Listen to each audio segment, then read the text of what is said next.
Hello guys, কেমন আছো তোমরা? তো এখন বাজে 4:40 আর আমি এসে গেছি স্কুল থেকে।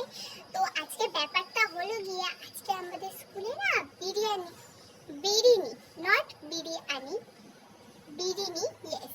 তো আজকে আমাদের স্কুলে বিরিয়ানি দিয়েছে, তো সেটা তোমাদের সাথে শেয়ার করছি। তো চলো আমরা দেখি। দেখো, এই যে আমার টিফিন কাটি, আমি এটা ওপেন করলাম।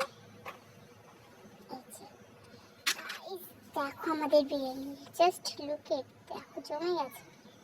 এটা বিরিয়ানি, ঠিক আছে? এতদিন আমরা যেটা বাজারে খেতাম সেটা নট বিরিয়ানি।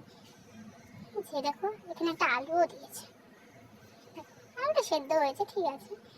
আর এটা হচ্ছে আমাদের biryani, just look at this. এত সুন্দর টেস্ট, এত সুন্দর টেস্ট এই বিরিয়ানির মধ্যে, যা জীবনে আমরা কোনোদিন খাইনি। তো গাইস, খেয়ে কি বলবো, খেয়ে কেমন হয়েছে? না, কেমন হয়েছে দেখতে একটু বলো।